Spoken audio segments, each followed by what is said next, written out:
Looks like we're about to get ready. Good evening, ladies and gentlemen.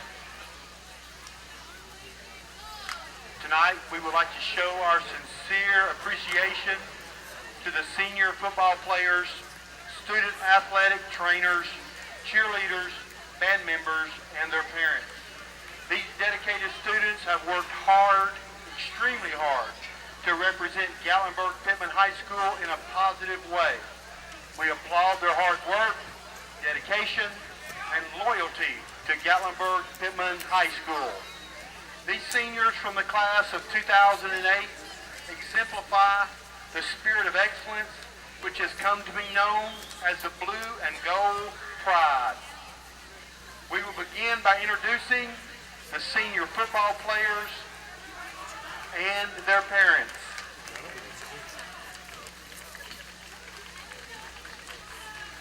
Mr. Adolfo Elman and his son Adolfo and Rosa Elman.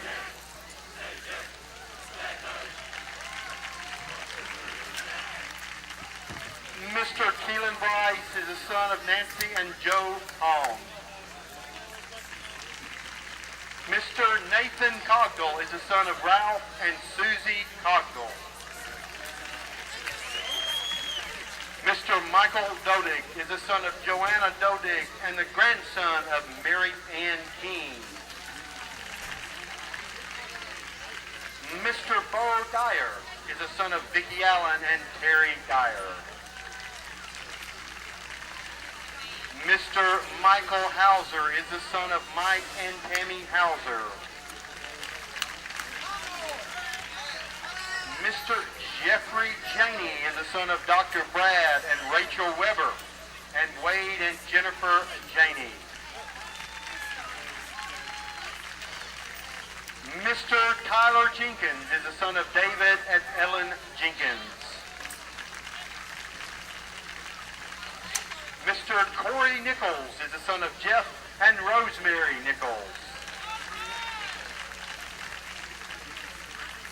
Mr. Bo Owens is the son of Bobby Owens and Lisa Owens. Mr. Matt Robinson is the son of Sean and Barbara Robertson. Mr. Nate Sanchez is the son of Julian and Deborah Sanchez. Mr. Zach Sutton is the son of Tim and Velvet Sutton.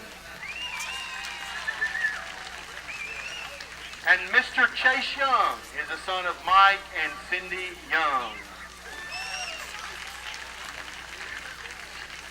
These seniors have shown dedication, determination, and leadership all season. Congratulations to these fine young men on a great season. Let's give them a hand.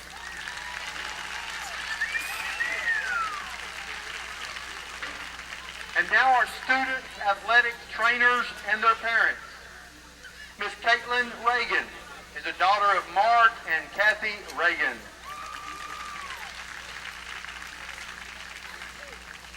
Miss Chelsea Thomas is a daughter of Richard and Susan Dowling.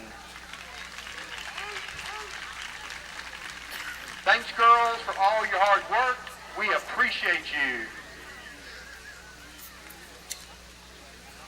And now our lovely senior cheerleaders and their parents.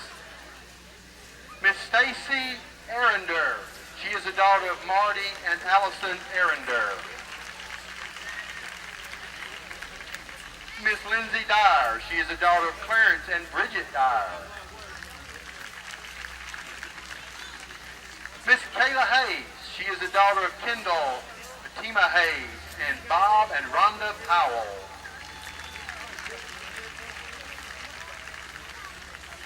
Miss Laura Kears. She is the daughter of Tim and Debbie Kears.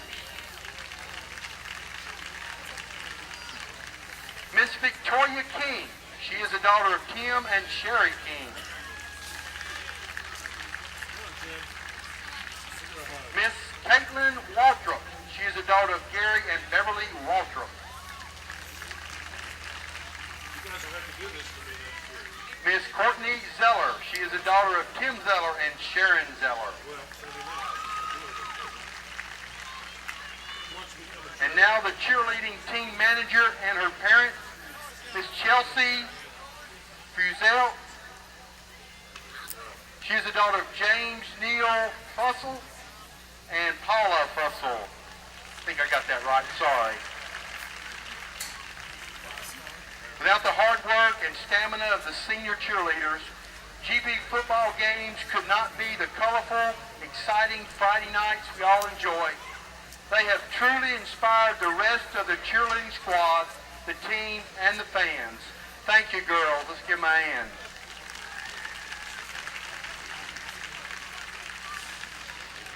And last but not least, our Highlander marching band seniors and their parents.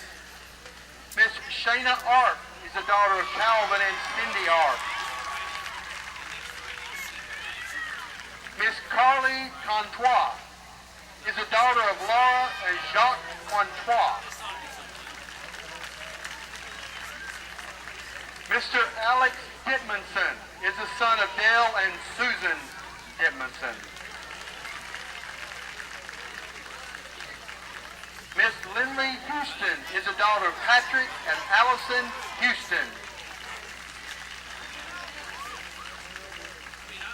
Miss Kelly Ingram is the daughter of George and Deborah Williams.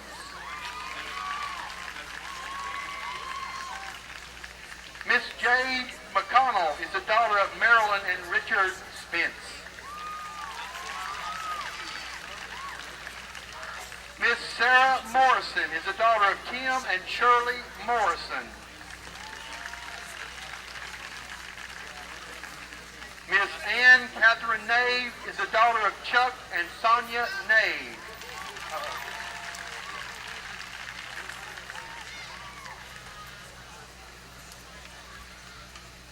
Mr. Levine Pawana is the son of Andy and Nita Pawana.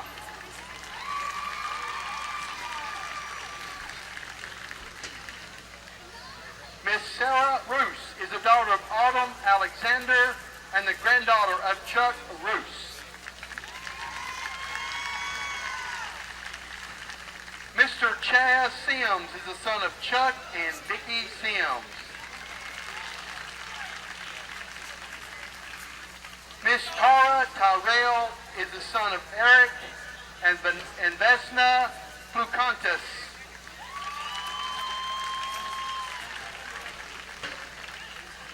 Mr. Mark Walters is the son of Dennis and Charlotte Walters and the brother of Michelle Abbott.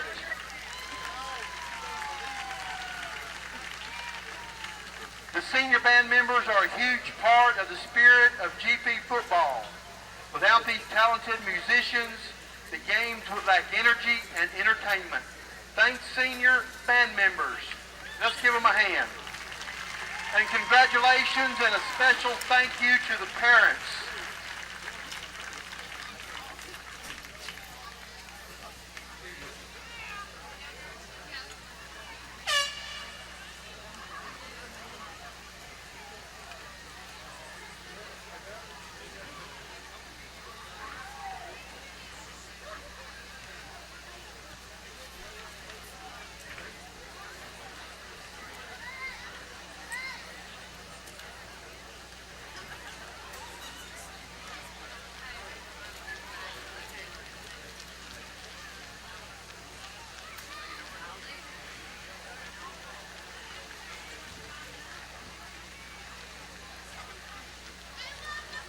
We'd like to take a moment to welcome Cumberland Gap fans and players to Gatlinburg-Pittman High School, home of the defending Watauga Conference champions, the GP Highlanders.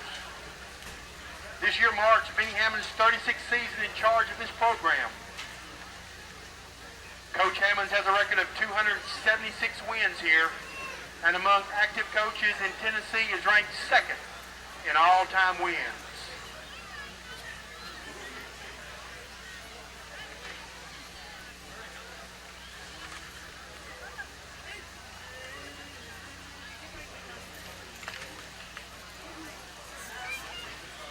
Remind everyone tonight, the Highlanders will be playing their last regular season game here tonight. And as far as playoffs is concerned, you're going to have to get a newspaper because they're a little mixed up this year. And win or lose for either one of these teams, you'll have to start buying a press or a sentinel and check out what's going on. And we don't know where we're going.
We want to welcome the Cumberland Gap Panthers and first-year head coach Neil Pucciarelli to Hammons Field tonight. Congratulate them on a perfect season so far this year, coming in here with an 8-0 record, 4-0 in conference play.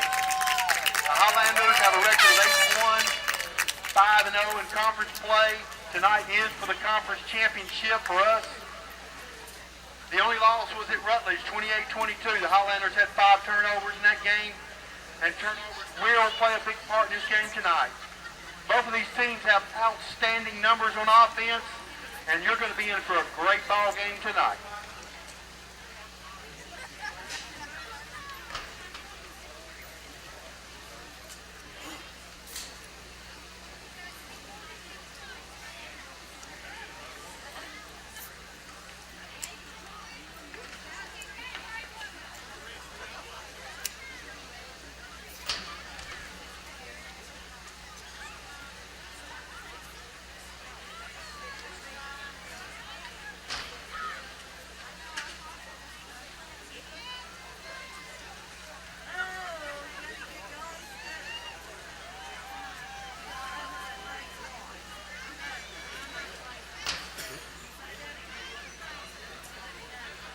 I want to take a moment to thank the GP fans for all your support this year. You have been fantastic. Our stands have been full every game, and I know this means a lot to our boys.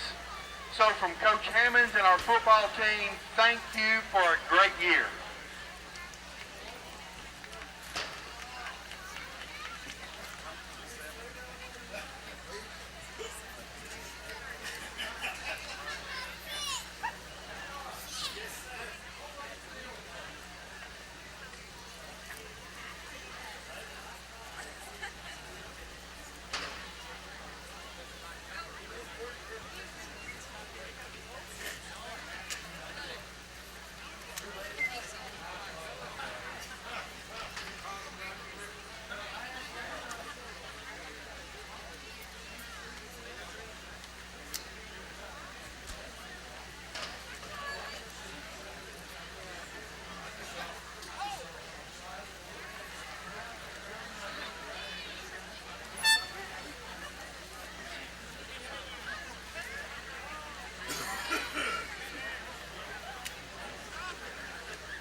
Highlanders.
Ladies and gentlemen, in just a few moments, we will have the playing of our national anthem by the Gatlinburg-Pittman Highlander Marching Band.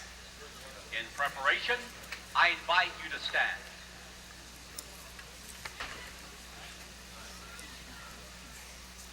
Prior to the anthem and prior to our invocation, I direct your attention to the GP Arch end zone and just beyond the stone wall to the right. Here, a special blue bench has been presented to the GP football program and GP High School in honor and memory of Kenny Oakley, a longtime member of our football family. Kenny passed away only a few months ago, but he continues to live on within our hearts. Please join me now as we bow our heads in reverence to God. Tonight, Lord, as we reflect on the life of Kenny Oakley, we celebrate life by participating in and watching this football game, a game that concludes a regular season that has been both exciting and rewarding. We thank you for this opportunity. And we thank you, Lord, for the many opportunities we have in life, and may we never take any of them for granted. And on senior night, we pray especially for the seniors and for their parents and guardians and relatives. We appreciate and pay homage to the contributions these seniors have made to their schools and communities, and we honor their families. In your plan, Lord, we realize that families are very special. We realize that you work through family members and others in various ways, sharing your love and your concern. Families and friends are so important during times of triumph and times of adversity. We look forward tonight to a game that exemplifies the very best in competition. A game that holds high the ideals of good, hard-hitting, aggressive, energetic football, and spotlights the very best in sportsmanship from participants and spectators alike. In the name of our Lord, we do pray. Amen.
congratulate the girls soccer team.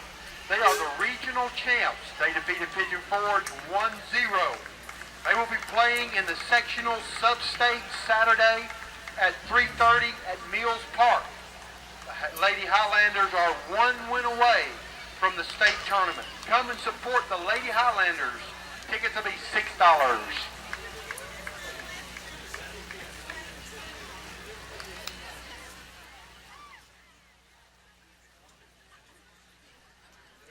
Hello, football fans from Gatlinburg-Pittman High School. Mike Helton with Rob Younger to bring you tonight's big region matchup, actually the region championship between your Gatlinburg-Pittman Highlanders and the Cumberland Gap Panthers. Rob, it doesn't get any bigger than this.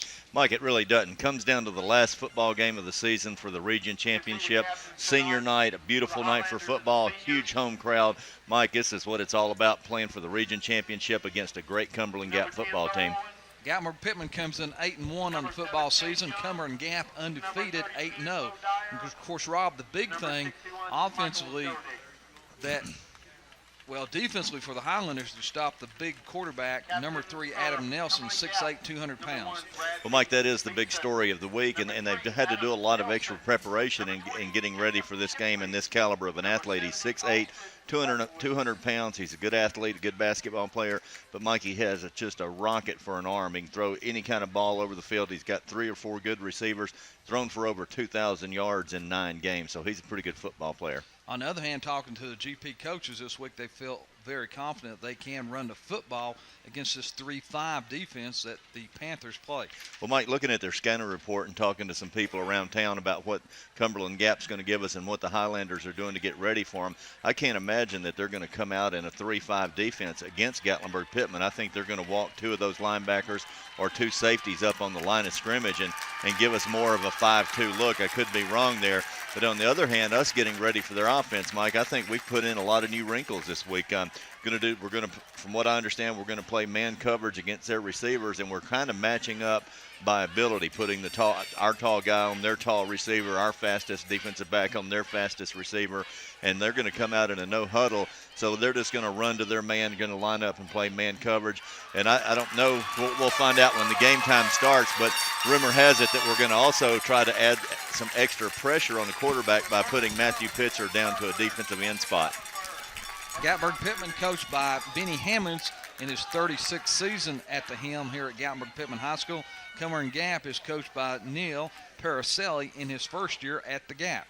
Of course, Rob, I know you love the way the uniforms of Cumberland Gap. That's an old Oakland Raider look right there. You like that.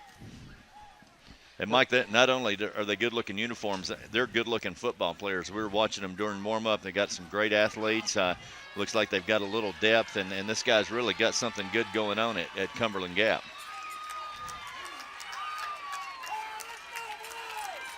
Cumberland Gap has been in existence 4 years, Rob. They up there in Claiborne County. Of course, that was because of a merger between Powell Valley High School and what other high school was that, Rob? Forge Ridge High School. That's correct. All right, Gatlinburg-Pittman to receive to start tonight's ball game, standing deep at their own 10-yard line. In the middle, number 7, Chase Young. To his left, number 10, the dangerous Bo Owings. And to his right, the double dangerous Bo Dyer. And, Mike, I think we're talking about some new things they're going to do on defense. I think we've got a couple new wrinkles on offense, mainly putting Bo Dyer in the backfield, sending him in motion and running some pass patterns with him. Short kick right there, fielded by number 8 right there, Corey Jenkins for the Highlanders. Great return, good field position for the Highlanders up across the 45-yard line at the 46. Rob, GP should be able to take advantage of that short kick. I don't know if he missed it or he just tried to not kick it deep to those dangerous receivers. Well, Mike, I think he just missed it because in the scouting report he says he kicks the ball anywhere between the 5 and the 15-yard line. Great thing about our kickoff return, we've got 5 guys back there that are pretty good football players. Tight end left at Sutton. Young split to the right on 1st and 10 Highlanders. Dyer off the left side, and Rob, he's going nowhere right there. That's a quick Panther defense. Well, Mike, winning that many ball games coming into this game 9-0. They have a lot more confidence than we've ever seen them play with. And of course, they saw film last week, and they probably know that Bo Dyer has been nursing an injury for the last game and a half, and they're really going to key him and go after him. All the Highlanders back healthy this week after some of them got last week off. And, Mike, no doubt they did not stay in that 3-5 defense. They've got everybody up on the line of scrimmage, as I thought they would. Dyer left side again. No going there. Maybe a gain of a half a yard, maybe one. We'll call it 3rd down 9. Highlanders. And Mike, that's just a tremendous job of getting penetration on that sweep for the Panthers of Cumberland Gap. And I didn't think they would come out and stay in a 3-5 defense against the Highlanders. Of course, Rob, they got 15 seniors on the ball club, 8-0. They got a little something going this year. They want to try to make this year a special year. And of course, they just want to try to come out of here tonight with a region championship. GP a little slow getting this play out of the huddle. It looks like GP may have to call a timeout. Well, there's still 15 seconds. Now they reset the play clock. Now we're going. Little trouble with that. So it's 3rd and 9. Owens in a slot to the right. Young split to the right. Ogle fakes. Looking. Has Owens in the flat, trying to get to the corner right there. Rob, it's going to be awful close to a 1st down, but I think it's going to be about a half yard short. Let's see what Benny Hammonds does right here. Mike, I agree with you. They're going to be a little bit short, but still a good football play. One thing, getting the football to him, he's done a great job of running after the catch, but a little bit short right there. Looks like the Highlanders are bringing their punting unit onto the field as you get a good look at the replay right here. Nice roll out by Ogle. Owens just couldn't quite get to that 1st down marker. So Pitzer to punt it away here. He's standing back at his own 44-yard line. Fake to Dyer. Dyer, 1st down. Gutsy play there, 1st down Highlanders. Mike, not just the gutsy play. I think that just speaks volumes right there. I mean, it's Coach Hammonds that's coming out to win this football game, getting aggressive right out of the box. And one interesting note about that 3rd down play that came up short, as we look at the replay right here, just snaps it to Bo Dyer. And Mike, usually in a case like that, a kid gets that short snap, he just puts his head down and goes straight ahead. Bo Dyer did a nice job of reading that, finding an opening. 1st and 10 Highlanders at the Cumberland Gap 40-yard line. Ogle drops, looking, pressuring it. Going to tuck it up and run. Stretches it out for maybe 2 yards there. But, hey, he looked deep. He had Owens down the right side deep, Young down the left side. They were covered, Rob, so Taylor did a great job not forcing that, the veteran junior quarterback, and he did the right thing. He did a good job. That Mike, they just came out in a 50 front basically and brought the backside linebacker in the A-gap. He did a nice job of sidestepping that. Did a wise thing, just keeping the football. But going back to the 3rd down attempt on the first of the possession, that put Taylor Ogle over 1,000 yards passing on the season. Split backs this time for the Highlanders. Option left side there. Back to Rob, that's the old veer right there. Dyer, a straight ahead dive right there, picks up a couple down to the 35-yard line. Well, Mike, that's one of the new wrinkles they're putting in offensively this week. They put in several new formations. They put in a split back veer, just trying to get players the ball in different plays and from different positions. But the main thing is to get Bo Owens open and get him the football. He averages 18.5 yards per catch. 3rd down 5 Highlanders. They have twins to the left side. Dyer on the sweep, wants to cut back. Now he bounces it outside. He's going to lose 4 back to the 39-yard line. Well, Mike, that play right there, that was just a great job by Cumberland Gap's defense, reading the sweep, stuffing our blocks right there on the line of scrimmage, being more aggressive than us, and making the hit behind the line of scrimmage. All running plays for the Highlanders have been to that left side, Rob. Maybe the Highlanders will come back with some counters on some series coming up here. Pitzer to punt it away on 4th and 9.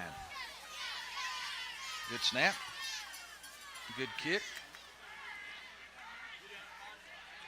And it's going to go into the end zone right there, Rob. And, Mike, you heard Coach Hammonds on the sideline over there. Hurry, hurry, hurry. Had a great opportunity to down the ball inside the 5-yard line there. I think some of the kids slowed down to look and find the football instead of just running down to the goal line and getting their back turned back toward the football. like Coach Hammonds emphasizes in practice, Rob, you got to find that football going full speed down the field. I don't think he was happy with that. Of course, I've got a few scars under my chin from looking up, running down the field full speed, and getting a helmet under the chin. Beeson up under center this time in the no-huddle offense.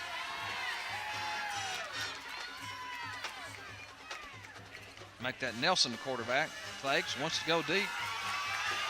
The ball's going to be incomplete right there. Coverage on the play by number 17, Jeffrey Janey for the Highlanders. And, Mike, I think that was just a great job by Janey.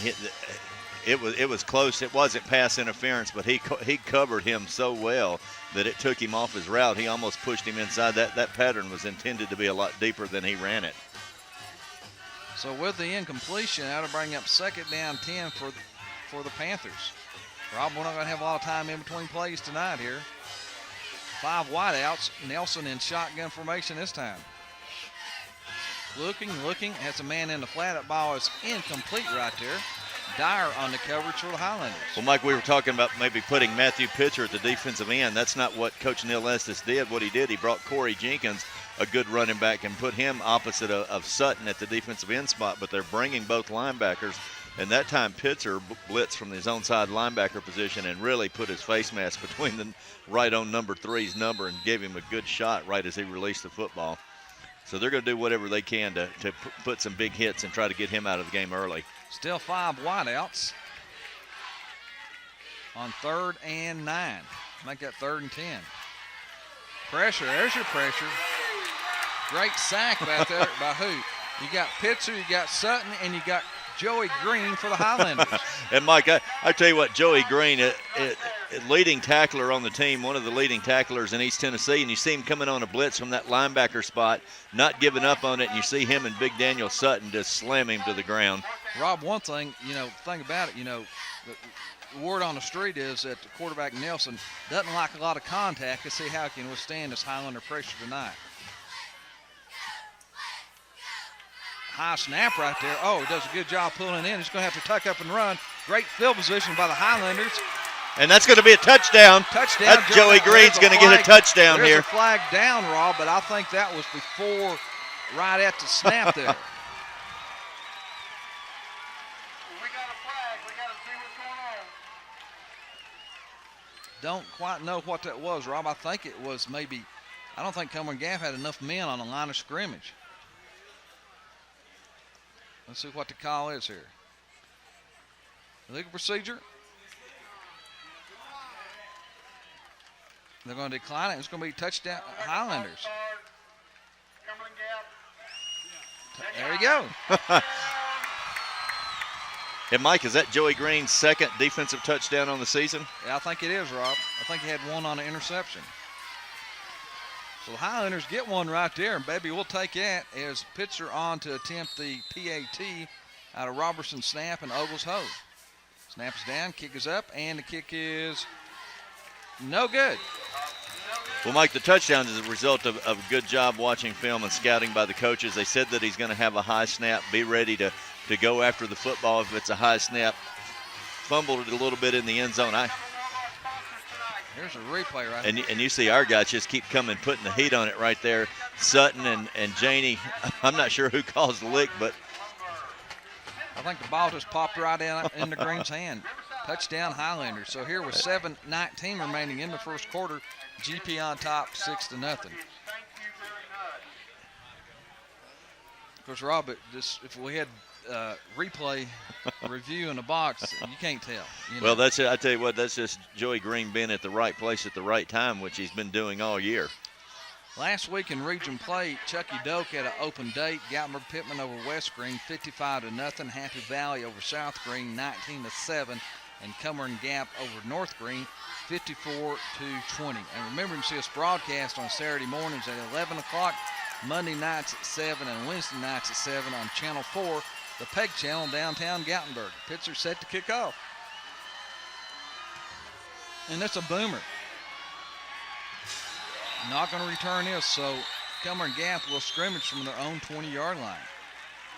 In region play this week, Chucky Doak is at North Green. Of course, Cumberland Gap here at Gatlinburg-Pittman, Hampton at Happy Valley, and West Green at South Green. Of course, last night in other county teams, other games involving county teams, Pigeon Forge gets their third win of the season over Knox Gibbs 20-6, and Seymour routs Claiborne County 42-26.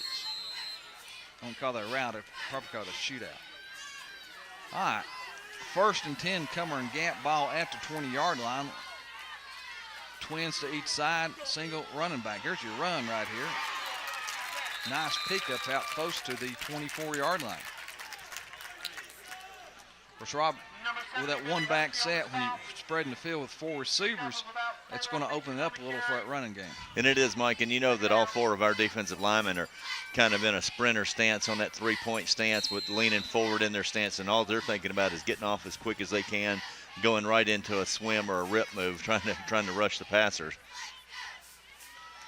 Nelson looking, being pressured, throws the football. It's complete up at the 39-yard line, still on his feet across the 40 up to the 41-yard line. Good job of Nelson that time finding an open receiver. And, Mike, what you got to tell our guys is that this guy's thrown for 2,000 yards this year. He's going to complete some passes, so when it happens, just get back in the huddle, don't panic, and just keep on playing football. Cumberland Gap scoring a lot of points this year, Rob. They've been held the lowest offensive output, 29 points this season.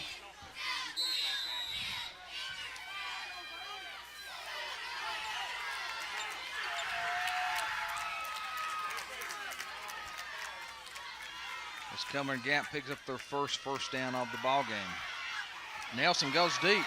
Oh, incomplete right there, Rob. I think that would have been 6 if he could have hauled it in right there. Double covered right there by Owens and Young for the Highlanders. And I tell you what, you're right, Mike. That was a beautifully thrown football. It was right on the money. Had that kid got his head around and found the football quicker, that would have been a completion. And I tell you one thing, Mike, that our defense has done. You saw them break the huddle that time, and they came out in what we call that bunch set. Basically, it was trips to the short side of the field right there. But then they had to bring one of those guys out of the pass formation to come in and help block. So we're already, just by an aggressive pass rush, taking one of their receivers away.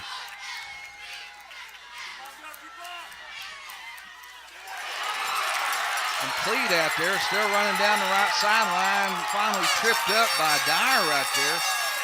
Ogle breaking on the football, Rob. Almost had an interception right there. That's one of those things you either do or you don't. And Taylor couldn't quite come up with it. Well, he gambled that time and came up on the short end of the stick, Mike. But looking at the pass right here, I thought he had great coverage. I thought he did a perfect job breaking on the football. I even thought he got his hands on the ball. That kid just made a great catch and run. Looking at the replay there, it looked like that ball was bobbled. 1st and 10, Cumberland Gap at the Highlander 16-yard line. Nelson still in shotgun formation. The 6'8", 200-pound quarterback. Looking. Has a man. That ball is incomplete right there. I tell you, the guy back. He was reaching for his flag. I think he wanted to pull it the first time, but it didn't come out, so he said, I'm not going to do this.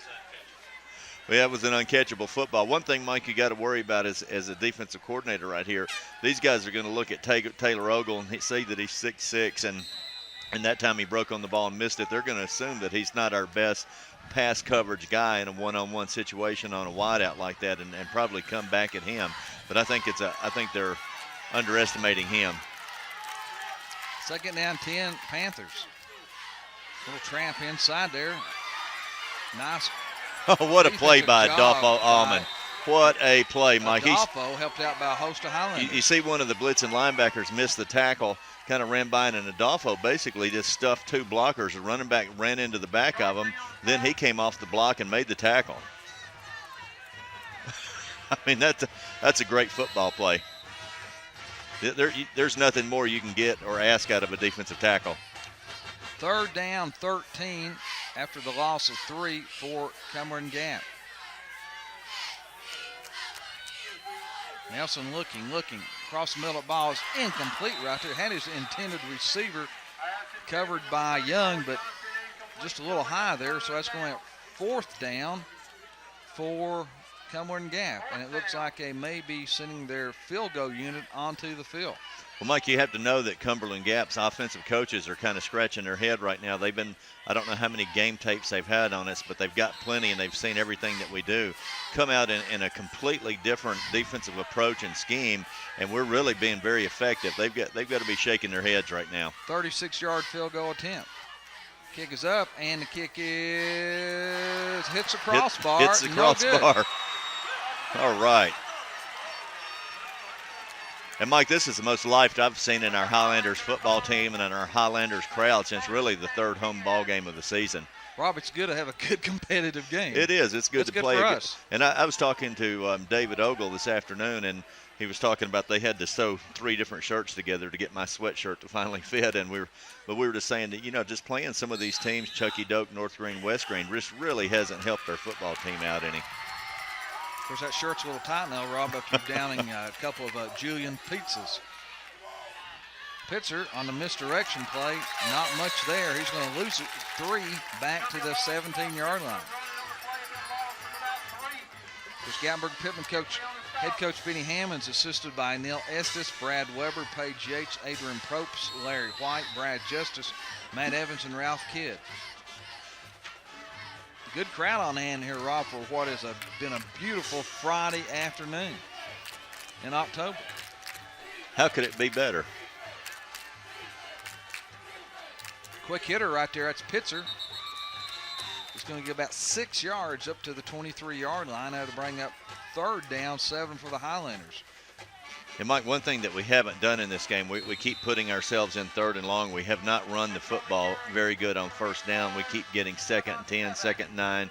We've got to do a little bit better job of running the football between the tackles, getting Pitzer and Bo Dyer on that second level, getting them beyond the linebackers and letting them do their thing on their own. Pro I right set for the Highlanders. Ogle drops, being pressured, and he's going to take it up. He's going to look downfield, but I think he'll get the Highlanders for jumping right there.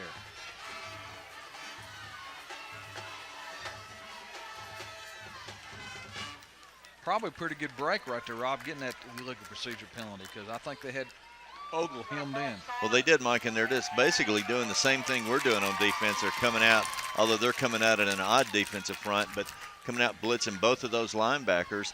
And, Mike, it's just we've got 5 guys to block those 3 defensive linemen plus the 2 linebackers, and so far they've been pretty successful at getting through there.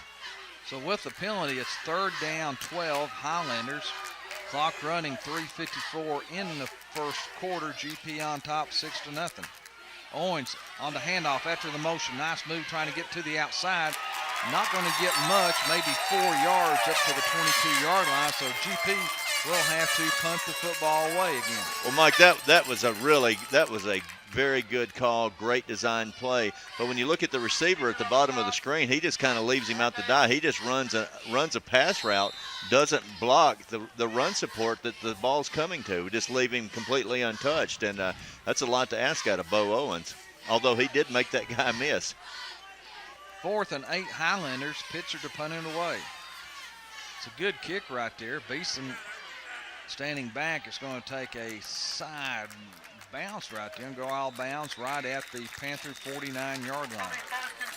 30 yards on the putt for Pitzer. Of course, congratulations, Rob, to the Gatlinburg-Pittman High School Highlander girls soccer team who defeated the Pigeon Forge Tigers 1-0 in the region championship. They'll host Knox Catholic tomorrow at 3:30 at Mills Park.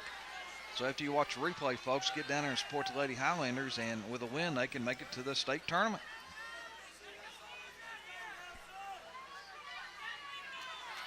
You can bring Brady over, nice little stroll in the park. Well, her mother's going to have her watching soccer. Of course, Jennifer played college soccer, so I'm sure she's going to have Brady at every soccer game in East Tennessee. Nelson under center this time. Long snap count. Fakes, looking. Here's the screen, trying to set up the screen, but who's got it? Big Billy Husky. That's one of them, baby. Big Bill. Sack. The giant freshman from Pi Beta Phi. And, Mike, that's just a great job. This kid's number 3 for the Panthers is a great athlete. And Bill just bull rushed through the line of scrimmage, ran right through his man, but he kept working toward the ball, got his hands up, and if Bill ever gets his hands on you, you're going down. Nelson trying to set the screen up there. They even faked Kevin off just a little bit right there. So after the penalty, it's second down. After the sack, it's second down, 28 for the Panthers. Trips to the right. Here's a little swing pass out there. He's got something going right there. Nice move right there on Janey. Young giving chase as he cuts back. Still going to be short of the first down into Highlander territory at the 44-yard line. You know, good football play. We were talking about earlier how we've got everybody lined up man-to-man, got all the wide receivers covered, and they brought that back in, but they come in a one-back set right there, Mike, and I assume that the guy that would cover him would be a linebacker, and you see the linebackers blitzing right there, left him wide open, and, hey, he caught the ball and put a heck of a move on Jeffrey Janey. Third down, 3 Panthers at the Highlander 44-yard line. Long snap count. GP jumps. And if it's against the Highlanders, that will be enough for a first down.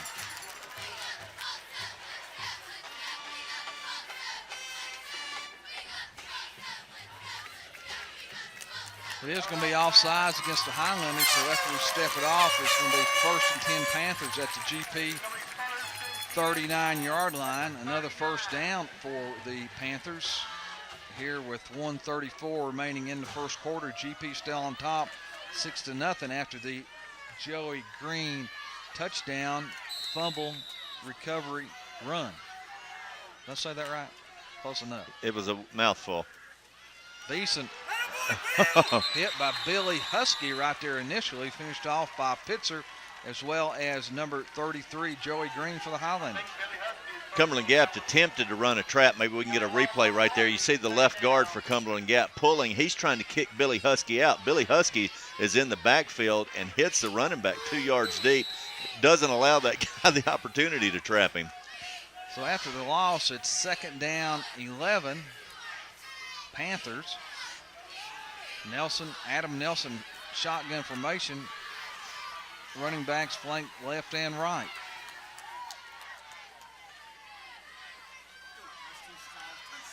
Wants to go deep. Has a man down the middle. That ball's complete right there for the touchdown. Barnett on the 40-yard reception for the TD. Hey, you know what? When you go back and watch film of this right here, I don't know how much you can get on to Chase Young. He was certainly, that guy got one step ahead of him.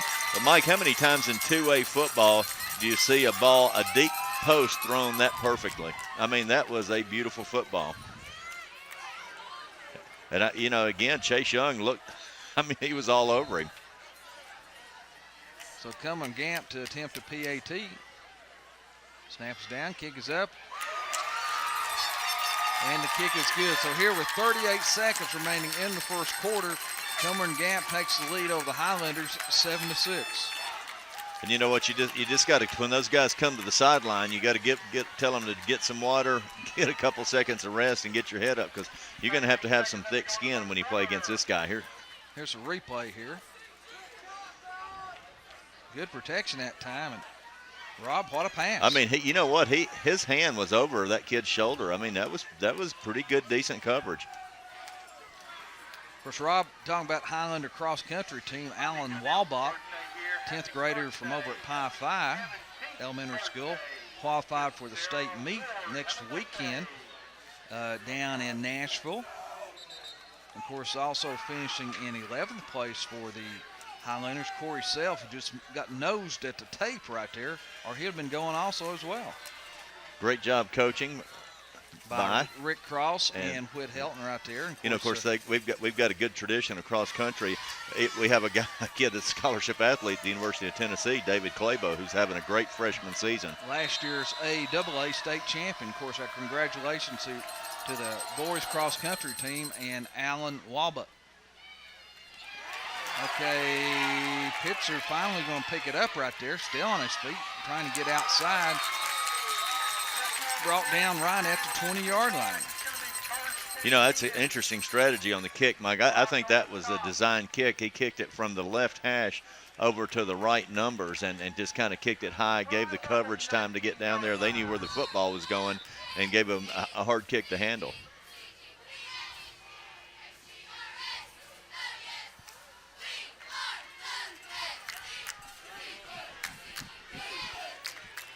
So place the ball at the 19-yard line. GP wishbone formation this time.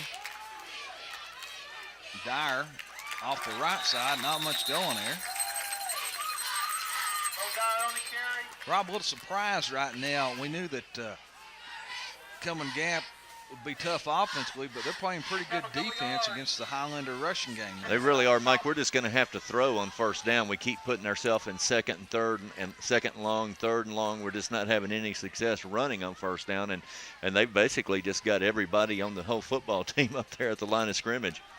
And that's going to be the end of the first quarter. So we got one in the books here from Hammondsville, home of the Mountain Thicket. It's the Highlanders trailing Cumberland Gap 7-6, but there's a lot of action coming up. And Mike, it is great to be here on this beautiful Friday night, being in the press box with the Highlander Broadcasting Group, head cameraman Kevin Tierney, producer-director Randall Bryan, statistician and spotter Marty Nicely, security Chris Bryan, and assistant security tonight Steve McKinney.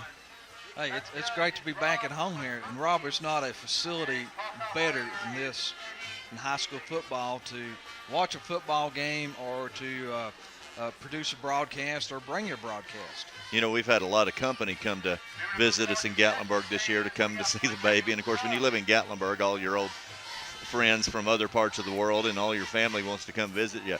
Hey, really? You have family you didn't know you had till you live here. But every time I have any company, the first place, you know, before I even take them to the national park or to downtown Gatlinburg, I said, let me just take you to see the most beautiful high school football stadium in the country and drive over here and let them walk around. And if I can track Bruce down, I'll show them the weight room and the locker room. And there's not a better place to be in the country tonight. Rob, right there, you know, Highlanders in between quarters right there, but first guy out there to set up the Highlander huddle, number 65, Keelan Bryce, 10 yards in front of everybody.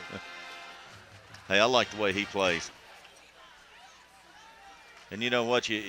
That's where every offensive play starts and ends with him. And you like those centers as well, since that was your position. Ogle fakes a little swing pass out there to Dyer. A little juke move trying to get outside, reverses his field, and not much going there. And he's going to be dropped for a loss back at the 10-yard line. And, Mike, I still have to think that's a lingering injury, because the first 7 ball games of this football season, Bo Dyer would never let the first defensive player that he gets to tackle him in the open field. So with a loss of 8 there, to bring up third down and 18 for the Highlanders. Opening moments of the first, make that second quarter here at Highlander Stadium.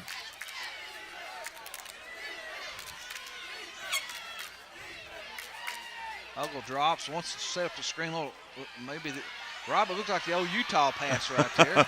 Modified Utah pass right there. Overhand. We're going to have to, and I tell you, Mike, that's just a great job of Cumberland Gap's linebackers blitzing and coming in untouched. As we watch a replay here.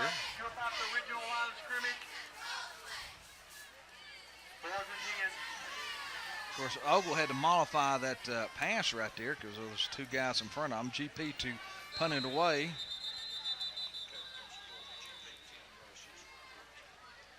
And I tell you, we were talking about GP struggling running the ball on first down. Mike, an unbelievable stat for a Benny Hammond's coach football team is after the first quarter, we have 14 yards on 10 rushes. And really, and 1-on-1 passing for 9 yards.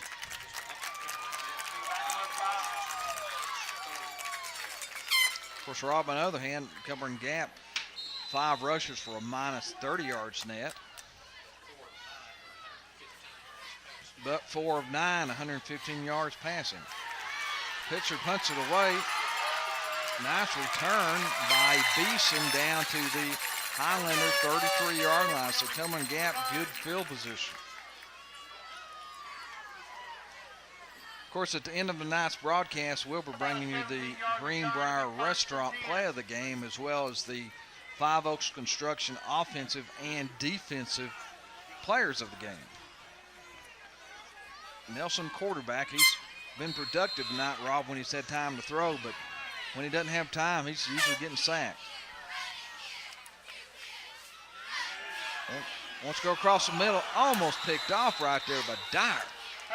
And Mike, that's just the result of great pressure up the middle by Matthew Pitzer. One thing that you see the defensive coaches are doing tonight when we're blitzing those linebackers, they are 2 yards closer to the line of scrimmage, and you see them right there. When you blitz a linebacker from 4 to 5 yards off the line of scrimmage and the guy's already in shotgun formation, it's tough to get to him, but they've wisely crept him up closer and given him a little bit less distance to run.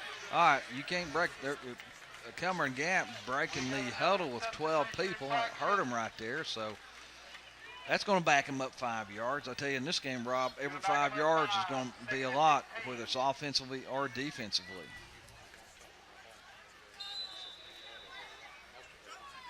Timeout. Cumberland Gap.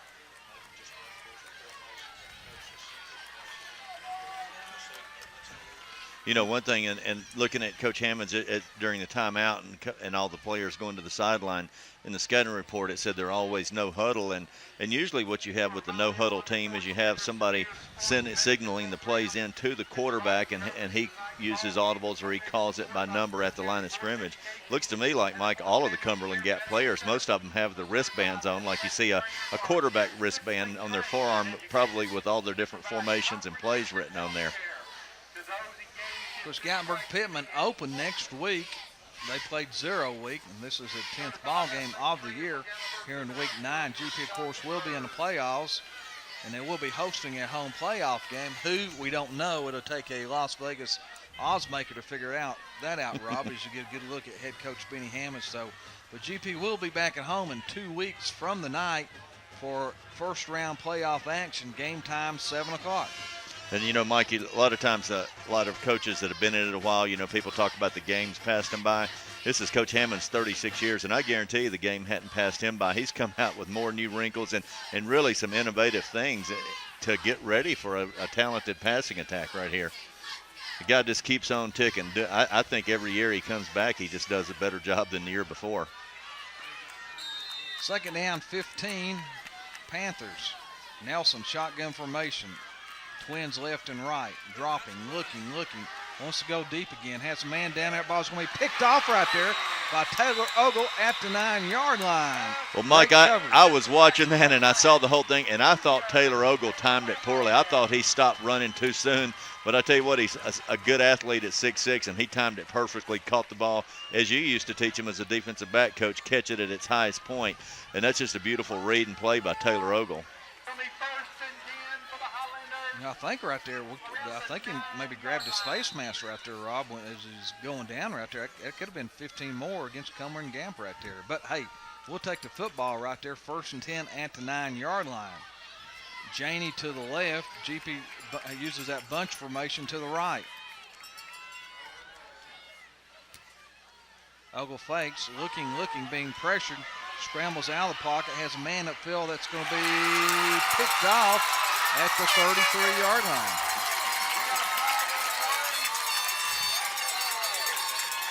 I think there's a flag down here. Let's see what it is. And Mike, the flag's down way back on the opposite side of the field by the line judge. Yeah, so I don't know here. Illegal procedure against the Highlanders. A decline, that's going to be Cumberland Gap football. Probably didn't have enough people on the line of scrimmage there.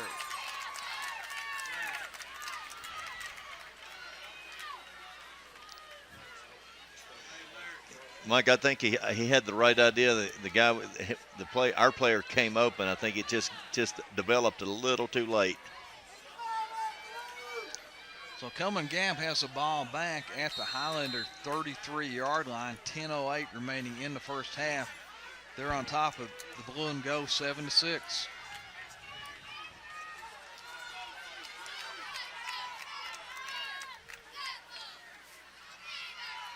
Nelson wants to go deep. Now it goes short, and that's going to be a first down at the 21-yard line. You know, we were watching him throw the football in pregame warm-ups, and you could tell he had a good arm, but he was just kind of walking through the motions, wasn't really putting any heat on his passes. But when he needs to, he really does have good velocity on the ball.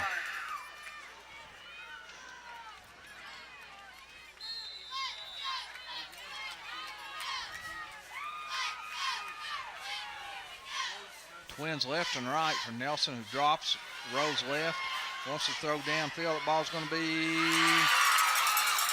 caught. Now I think they're going to say it's going to be interference against Janey right there. Can't tell from here unless the offensive guy pushed off. But I think it's going to be against the Highlanders. Well, Mike, I don't care what the call was. That was an incredible throw by the quarterback. He just kind of kept getting rushed and rushed and rushed, and by the time he released the ball, that kid was less than 5 yards from the sideline, and he got the ball quick enough there for him to catch it before he ran out of bounds. Well, he was pressured. And he was running backwards, being pressured, and threw the ball to the spot, 25 yards in the air. So pass interference will be declined after the ball was completed down inside the 5-yard line. So the first and go for Cumberland Gap at the 2-yard line.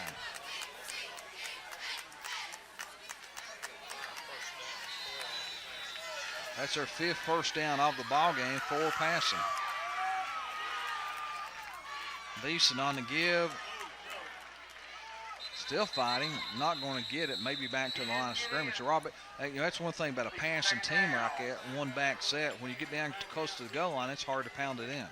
It is, Mike, and it's a good play by Zach Sutton. And, you know, they come out with those tight line splits, which is advantageous for pass blocking. But then when you get down there and it's in the nitty-gritty and you're trying to run the football, and makes a world of difference right there. Makes it tough. Second down go.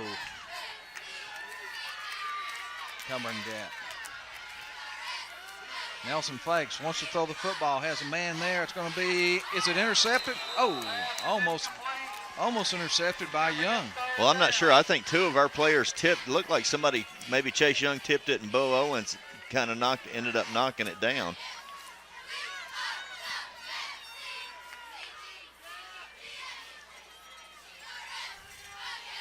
And I tell you, Mike, that guy throws the ball running backwards better than most people do when they take a crow hop and step into it.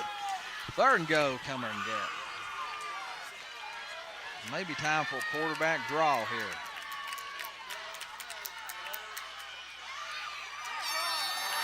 Well, they're going to say incomplete.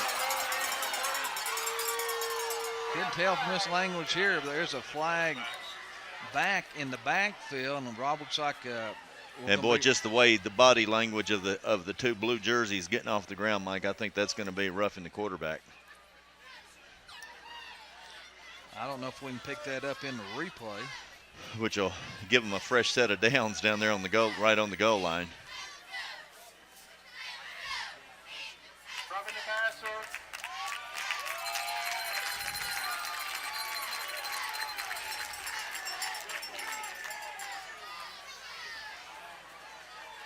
And Mike, it's hard to catch it right there on film, but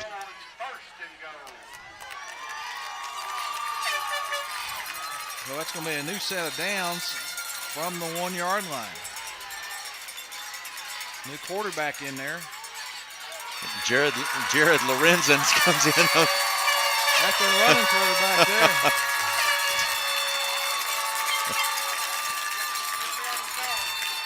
So Cumberland Gap capitalizes on the GP turnover.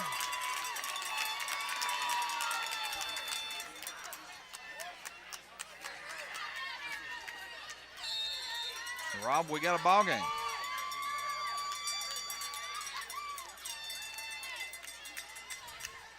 High snap, kick is up, and the kick is good.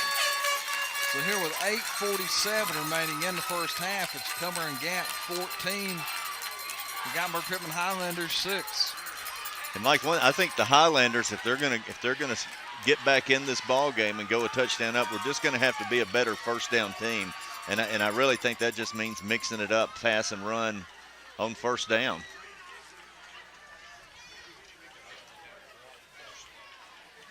And I tell you, we've played a quarter and a half of football with one first down, and that makes it tough there.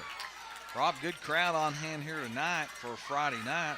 Well, Friday night is football night from Cumberland Gap. They're a little slow getting into the stands tonight, but good crowd on hand here. Good crowd across the way for the Highlanders here on senior night at Gatlinburg-Pittman High School.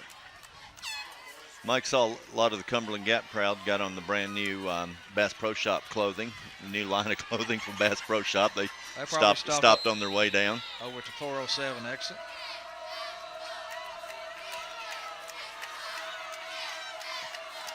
All right, Cumberland Gap to kick off. They've been sporadic on these kicks all night here by design. Uh-oh. Good job right there. I think that was number 68 for the Highlanders. That was Nathan Cogdell, a senior, and I tell you what a great time. What a great time to have a senior on your offensive line up there, Mike. I mean, that was a dangerous, dangerous football play, because when he kicked it, everybody else had already turned to run and get back in their wedge, and he saw it, and you know, it takes some guts to handle a ball like that. And of course, those linemen not used to calling fair catches either, Rob. Not in their vocabulary. L right formation. Sutton tight end right on 1st and 10.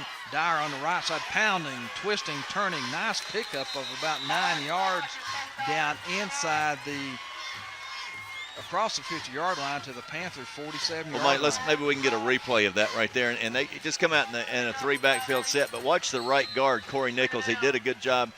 That blitzing linebacker who's really been hurting us for a quarter and a half. Corey got his helmet on a good aiming point on the guy's outside number. The two backs got filled. Good running play. 2nd and 1 Highlanders. Trap inside Pitzer. He's going to be close to the first down. I think from here with the spot he's going to have, they'll probably measure it, but it's right in front of us, Rob. Boy, I thought we had a great opportunity for a running play. Had a great block by center, Keelan Bryce. He kind of got his pads under pads, and a good wham block by the running back. But the Highlanders pick up their second first down out of the ball game at the Cumberland Gap 46-yard line. Young splits to the right. Sutton tight end left. GP still in an L right formation backfield. Crossbook right there. That's Corey Jenkins. And I think the call's going to be face mask against the Panthers here. A nice crossbook, pick up of about 4 yards, Rob, but I think we're going to get 5 more on this here. Well, Mike, I don't know. It looks to me like the Highlanders just came out. I don't know if Coach Hammond's talked to him on the sideline before we got the ball right there, but they've come out with a little giddy up in their step. Backs running hard, offensive linemen coming out low and hard. Looks like they're playing some beanie ball now. Michael Dodig back in the game at left tackle after sitting out last week. And, you know, this has got to mean a lot to him. He's had a great career here at GP. It's his senior year, and he's kind of struggled with that hurt ankle late in the season. You just have a feeling that this means a lot to number 61. Twins right for the Highlanders on 2nd and 1. And, Mike, and I cursed him as soon as I talk about what a great job he's doing. And I think what he was trying to do right there, Mike, he had a guy that's probably out-quicks him a little bit, lined up way on a really loose shade on that outside shoulder, and he was just trying to get that quick jab stab out and pick him up. So we're going to back it up here 5 yards. Ball back at the 42-yard line. Still first down and 6 for the Highlanders. Owens to the right. He's been quiet tonight, Rob, except for one play. Sims to the left.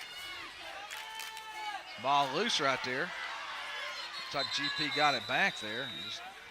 Looks like Ogle and Bryce couldn't quite connect on that snap right there.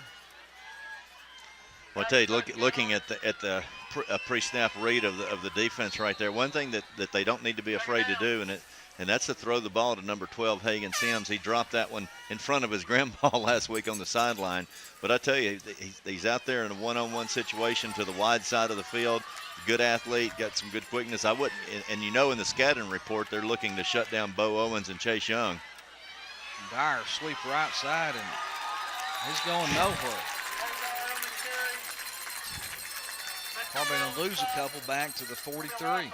And Mike, one thing that we didn't do there that we've just done a great job of all year is that crackback block. I mean, I've seen some vicious blocks and blows by Chase Young, and we kind of eased up. I don't know if he didn't go ahead and deliver the pop because he was afraid of getting a blocking in the back, but we got to get out there and block that run support. Sutton tight end right, Pitcher in a slot, Orange to the left. Ogle rolls out, looking, has a man out there. Ball's going to be, I think, intercepted. I think there is a flag down here, but I think it's going to be Cumberland Gap football. I think that ball was intercepted there.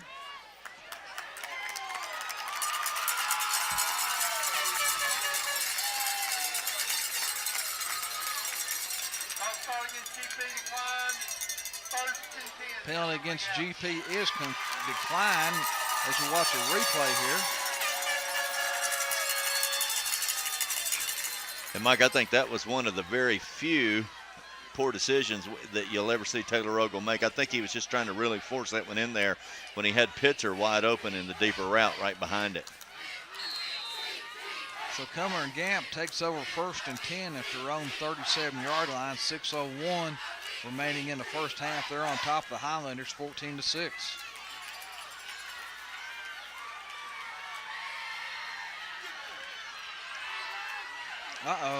There's the offensive interference right there. Rob, new quarterback in the ball game. That's number 4, Ryan Shipley. I don't know if the quarterback, Nelson, is hurt. Well, Mike, you know, you're talking about rumor on the street was he doesn't like to get hit, and you see him on the sideline talking to a coach or a trainer. Some of the players were saying that watching him on film against Happy Valley, he took himself out of the game. He took a couple shots and didn't appear to be injured, just took himself out.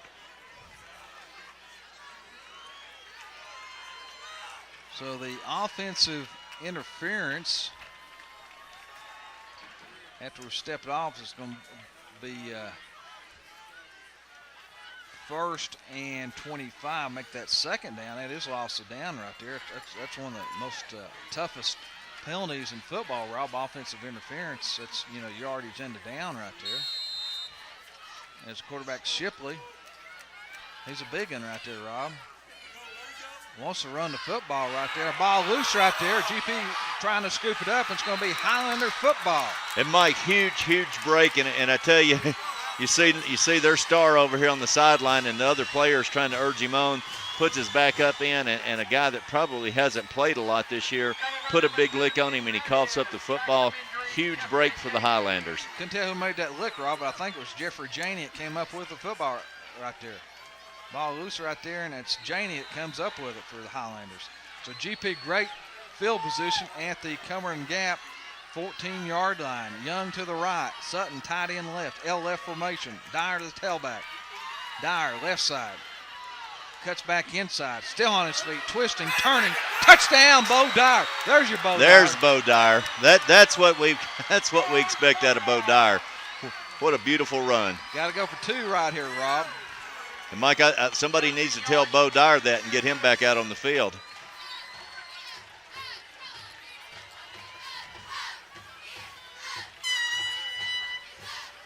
So GP's going to huddle it up right there. Ball will be at the 3-yard line, where it is on all PAT attempts. GP's going to have to call timeout because they're getting ready to break the huddle with 12 people, I think, Rob. Remember to visit our concession stand. We have plenty of Chick-fil-A sandwiches. Big break. Both teams, Rob, tonight capitalizing on turnovers. And Mike, I think we've seen more turnovers in this first half than we've seen all year. Remember, at halftime, you can watch the Highlander marching band under the direction of Ron Hicks, assisted by Mark Harrell. Here's a touchdown run by Dyer. That's just all Bo Dyer right there. And Mike, that is all Bo Dyer. He broke the tackles or ran through the tackles of 6 defensive players. Maybe that'll get him cranked up right there.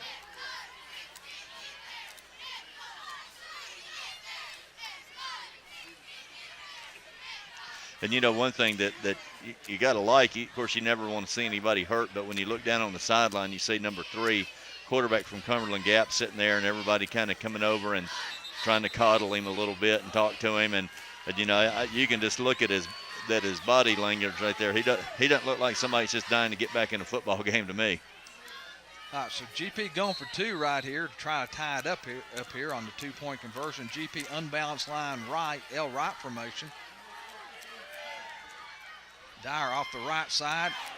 Boy, we got stuffed right there, Rob. So the 2-point conversion fails, but GP picking up some momentum here. So here with 5:42 remaining in the first half, GP back to within 2.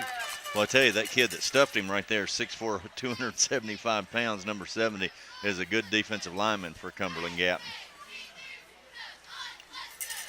And, Mike, a little bit of excitement at Hammondsville tonight. As you get a good look at the cheerleaders across the way right here. Of course, those cheerleaders are Caitlin Jenkins, Morgan McCurry, Caitlin Walter, Kayla Hayes, Brianna Scott, Callie Bales, Laurel Kurtz, Carla DeBona, Sarah Stanfield, Stacy Arender, Victoria King, Courtney Zeller, Alexa Scully, and Lindsay Dyer. Hey, you know what I like about our student section? Of course, those guys have the school spirit every week, but it's gotten to where the guys, Corey Allen and those guys that do the body paint every week, they looks like they're starting to come up with different themes. Homecoming was they had a blue and gold tuxedo painted on. I'm not sure what their theme is tonight. Maybe a Highlander theme or a Braveheart. I think it's a kilt across the top or something like that. As Pitzer booms it down to Beeson at the 2-yard line. And Beeson runs into a host of Highlanders out at the 23-yard line. And, Mike, I'm going into the game, I was a little worried about Cumberland Gap's kickoff return team, as you see him talking to number 3, the quarterback right there, and he's got a lot of people talking to him. You know they're wanting him to get back in the game, but well, I've looked a lot of kids in the eye and playing football, and he doesn't look like one that's wanting to get back in. Looks like he may be checking for a concussion. Shipley, it's going to be motion. Oh, that's Joey Green right there. He wants to throw a football ball loose right there. And, Mike, I think Cumberland Gap got back on the ball, but yeah, I think the flag, Rob, is going to be for them starting just a little too soon right there. Rob, I like our chances a little bit better with number 4, Shipley, and a quarterback. Here's a look at the replay here. You got Joey Green right there, and Sutton does. I think Sutton may have not reached in and knocked the ball loose, but Joey Green, the outstanding junior linebacker, made the first hit.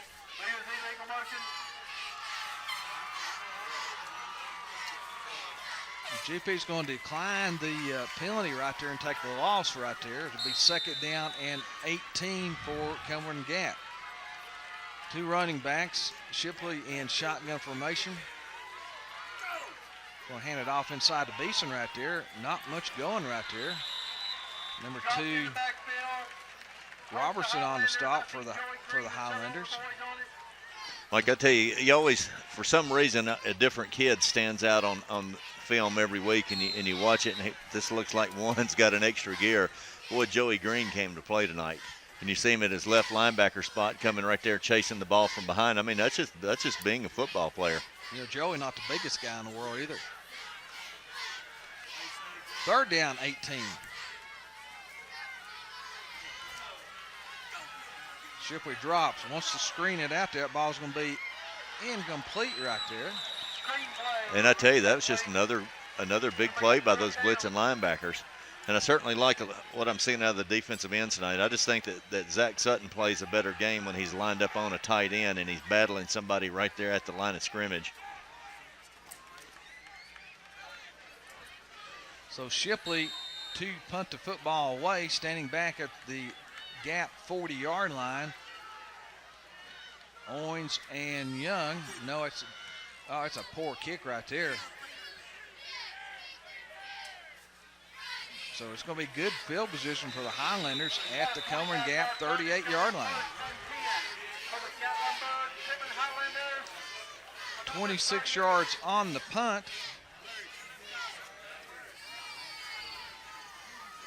And Mike, you look down on the sideline, it looks like the Cumberland Gap's trainer is putting the quarterback through a sobriety test down there, having him stand on one leg, touch his nose with opposite hands, and you're right, they're checking him for a concussion.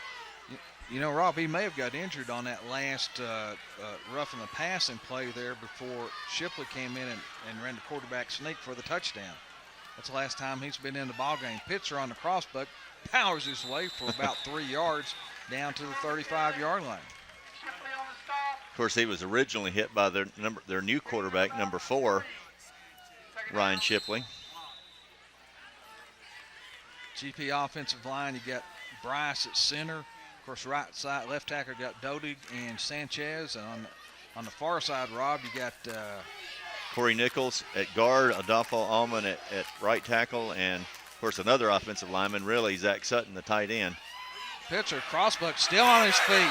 20, 15, 10, 5, touchdown, Highlanders. And Rob, of course, down there, we'll get a shot of that. Those officials Yeah. took us tumble. I don't know.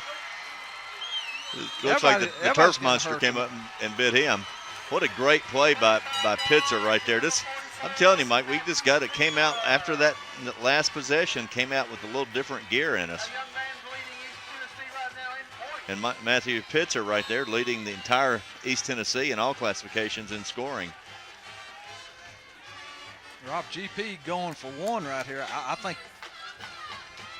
maybe I'll be going for 2 here, but hey, that's why we're up in the booth. There's the old fake right there. That's Pitzer. Shades of LSU. Whoa. All right. You think that'll make the highlight? I think that'll make the highlight film. I think that will make the highlight film. Well, Rob, looks like we got a couple of TV cameras on hand here tonight, too. A couple of stations covering this big ball game with the 8-0 Cumberland Gap team and the 8-1 Highlander team. Here's, of course, the touchdown here. That's all Pitzer right there. That's his power Pitzer football there. I tell you, he really showed an athletic move. Not the spin move. That was great. But before he went into that spin move, his face mask, Mike, must have been 6 inches off the ground. How he didn't go down, I'll never know. And Randall's trying to get that repay back on that extra point. Here we go.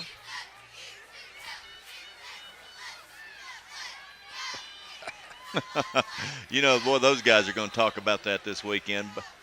Bo Owens will love that. Of course, it all started with a great snap from center. Was Owens a holder on that? I think so. It may have been Taylor. Can we get that again, Randall? Maybe we can get another replay. Randall can wipe the pizza sauce off his fingers. I tell you one thing about that Julian pizza, Rob. It stays hot all the way here. There's good pizza tonight. We had a little bit of everything. Pepperoni, cheese, Supremes. Pitzer squibs it there. Nice move right there. Johnson at the 12. Johnson still on his feet. Johnson with a gap. Johnson up to the 48-yard line, finally brought down by Corey Jenkins.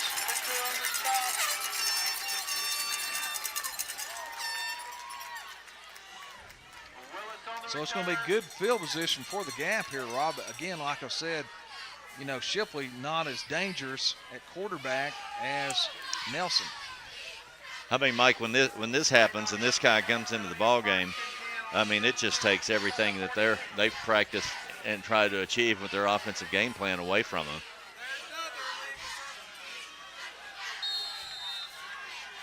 .334, Cumberland Gap, 2 timeouts left. Highlanders 2 timeouts left. Shipley drops, wants to go deep. Hums that baby deep. Flags fly right there. And, Mike, I don't know if that's going to be rough in the passer. I'm not sure what the call is going to be. No, it's way up here, Rob. I think maybe Cumberland Gap jumped a little too soon. I think they were going downfield right before the ball was snapped. One thing, Zach Sutton and these guys are putting the heat on the quarterback, but when you swing your arm down and across, you got to be careful not to make contact on the quarterback's head. Of course, Shipley has a good arm there, Rob. Of course, he just took it and slung it up there. Like he's at the state track meet shot put championships. Let's see what GP elects to do.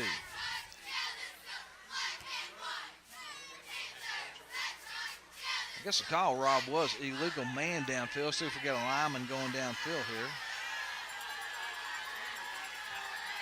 Illegal receiver. Of course, Rob. Of course, I think that what it was, the guy in the this end went downfield was covered, so it actually made him a lineman here. So we're straight on that. Second down, 10. Panthers. Shipley drops, looking, wants to run the football, throws the football now, picked off right there. Bo Owens. What a hoe. 40, 35. Great interception, Bo Owens. That's breaking on the football. That was breaking on the football. You know what? He saw that pass coming, Mike. Did a great job with his pass coverage and read it. Watch how fast he breaks on the ball, catches this ball running full speed. For the Highlanders at the Cumberland Gap 36. So spot the ball at the 36, 3:17 remaining in the first half. GP 2 timeouts left. Orange splits to the right. And we have a timeout. Somebody. Well, Cumberland Gap to regroup. Well, I tell you what I would do if I was the Highlanders right now, Mike. I would go for the jugular. I would get another touchdown on the board, go into the locker room because this guy is going to go into the locker room. They're going to evaluate him at halftime and decide whether he's going to play or not. Meaning Quarterback number 3, Adam Nelson. Adam Nelson, whether he's going to play the second half or not. Of course, Rob, the rules on a concussion, you have to be cleared by a doctor to go back in.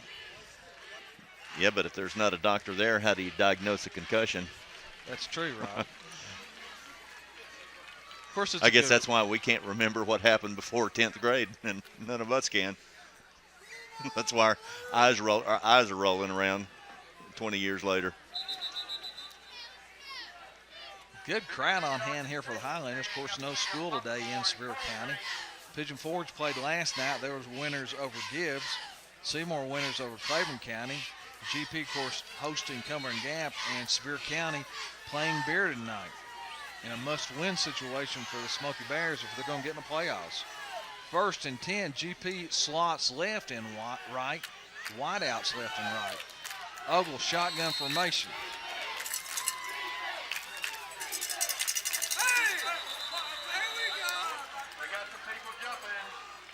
You might be starting to hear a little frustration on the part of Cumberland Gap's fans. First of all, they're frustrated because their quarterback is not in the ball game. A guy that threw for 2,000 yards and was really having a good game against us. And now Cumberland Gap's doing things to kill themselves with 2 turnovers and 3 offside penalties.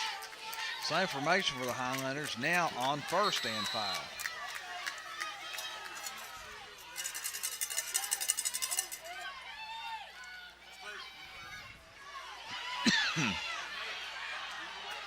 You know what? That might be one of the best looking 3-yard runs I've ever seen. That was one of those new plays that Coach Hammond's put in. Like the Orange, that's a little. I guess you call it a little crossbook, Rob, out of the. But just watch this cut right here. Now that's a cut. 2 cuts. Clock still running, 2:49 and counting. Mike, I feel like we've been playing football for 3 hours already. Feels good. I formation backfield. Dyer sweep to the right. Good crack back right there, but he's going to be short of the first down there. I think that was Janey who got a good crack back, and the Panthers still down. And Mike, that's their top receiver that's getting up slow. That's number 20, Jacob Shipley. And he's the guy he's their go-to guy when they're trying to throw the football. And, you know, that's been one of those things that's been debated in high school football, whether you should allow the crackback block or not. And the officials really have to do a great job of watching that. It's almost like they should know whether a team does that or not. And, it's always a dangerous play. Timeout on the field. It's officials' timeout. Looks like Cumberland Gap, their bench is getting first warning, to back up off the sidelines. Of course, I think what has happened, I think the Cumberland Gap coaching staff is out there complaining a little bit about that crackback And Rob, from this vantage point, they may have a pretty good gripe. Well, one thing that the guy did it almost to himself. He just got too much penetration and ran by the ball. 3rd and 1 Highlanders. Dyer pounding, twisting. I don't know from here, Rob. Of course, this is definitely 4-down territory. See what the forward progress did. But again, definitely in pitcher's field goal range. Barnett on the stop.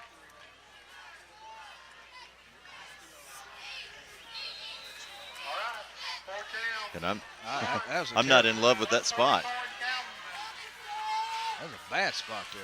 So 4th and 1, Highlanders going for it. Orange to the right, Sutton tight end left.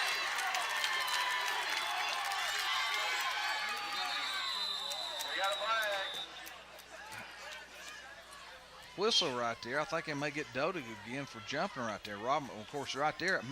I think we was going to be stopped right there. So this 5 yards may be good for the Highlanders.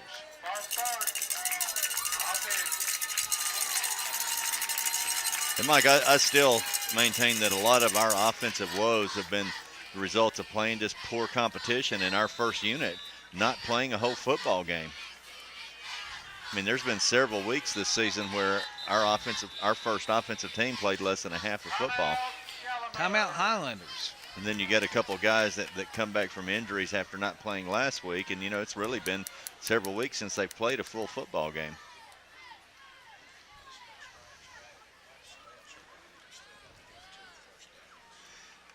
And Mike, this has been a bizarre football game with the turnovers, a couple of injuries, and if our statistician's assistant margin of error is correct, we've only had 2 first downs.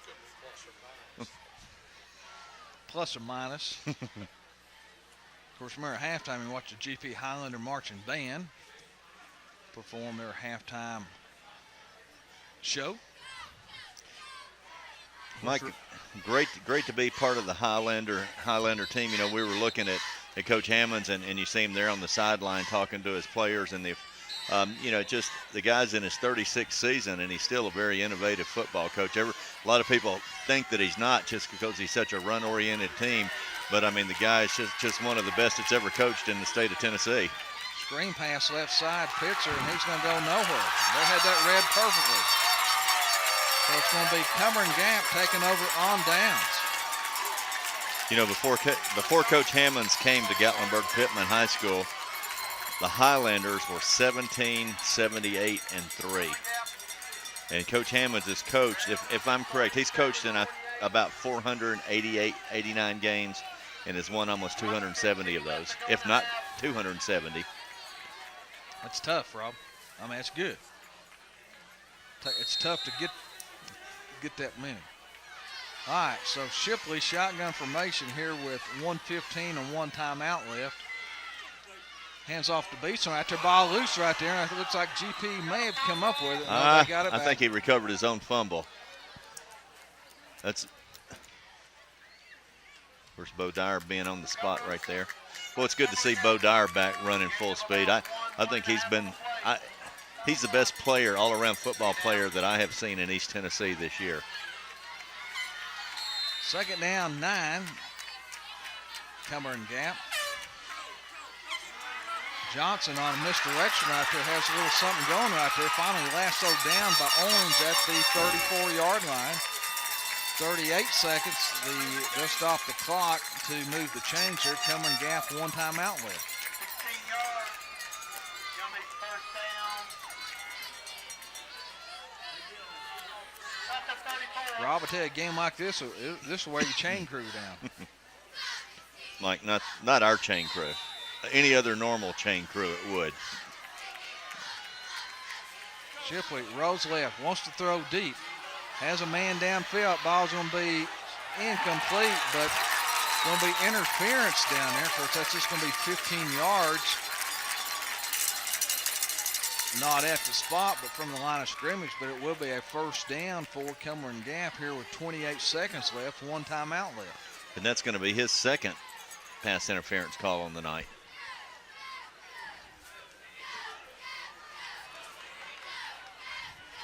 Which I'm sure he'll remember that come Monday's practice. he'll hope that the coaches forget that. Pass interference. I tell you though, Mike, you got to have, if you're going to play that position right there, you've got to have thick skin. He's done a great job, and that's going to happen. You're going to get beat. They're going to complete a pass on you every once in a while, and you're going to get that call every once in a while. First down at the 19-yard line. Shipley's still in shotgun formation. Two backs in the backfield. Can't quite handle the football right there. They're going to have to call a timeout here. Finally get one called here with 20 seconds. Timeout, Cumberland Gap. Of course, Rob, bad thing about that loss there, that may take him out of field goal range. Of course, I'm sure Cumberland Gap, if they had the opportunity, Rob, they would take 3 points here to try to build some momentum going into the locker room at halftime. And Rob, this first half has taken 1 hour and 15 minutes to play so far. Looks like Gatlinburg has one timeout left and Cumberland Gap's out.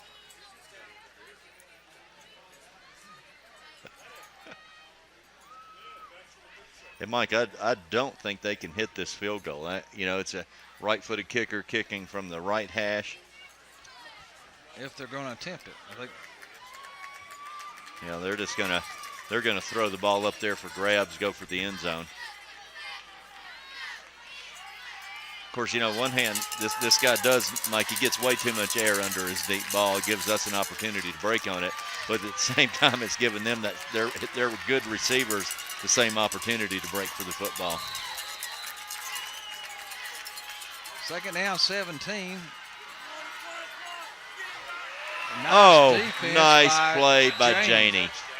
He saved, and I tell you what, he just redeemed himself from that pass interference call. That was a great heads-up play, great open field tackle, and that saved a touchdown. In fact, it looks like number 1, Brad Beeson, injured on a play. That's her top running back there, Rob. Just great job by Janey coming up as you watch a replay here. Well, you see Janey right there. His man went inside. Great job of run support. Now, it looks like we've got an ankle injury. Looks like definitely a lower leg. He might have put his helmet right on his lower leg. So timeout for the injury. Cumberland Gap will have to be, ready to snap it here pretty quick here with only 10 seconds remaining in the first half. Beeson getting up.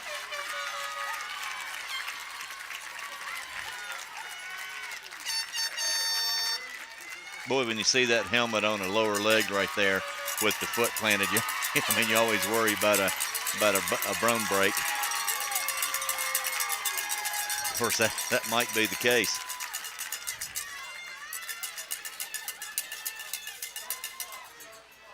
They should go ahead and start the clock here, Rob. There we go. Winding down to 7-6. Going to be the last play of the first half here. Shipley drops. He wants to go towards the end zone. That ball's going to be downfield. It's going to be incomplete. And that's going to be Shipley slow to get up back there. He got hammered back there. But if you look at the scoreboard, GP on top, 20-14. We'll see you after halftime.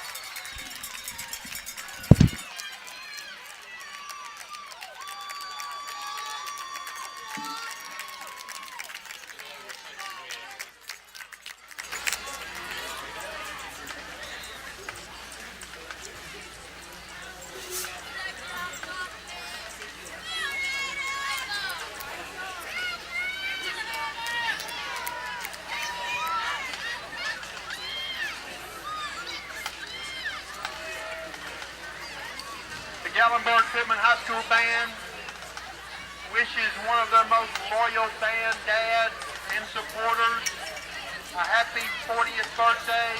Mark me happy birthday.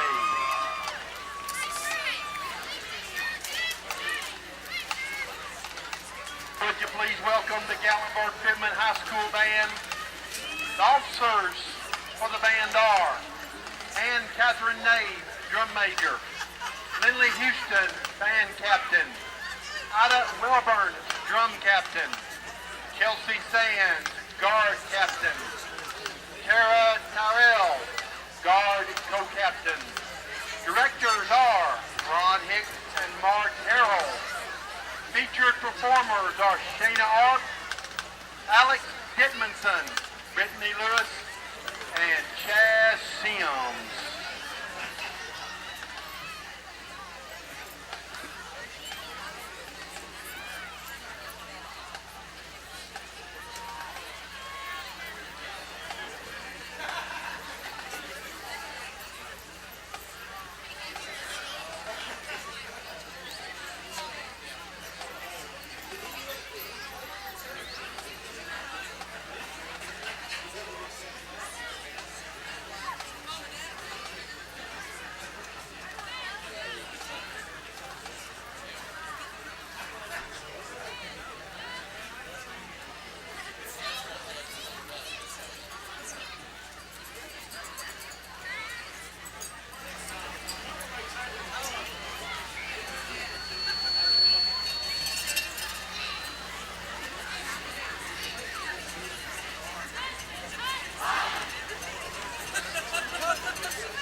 Marty Nicely here at halftime, where Gatlinburg-Pittman leads Cumberland Gap 20-14.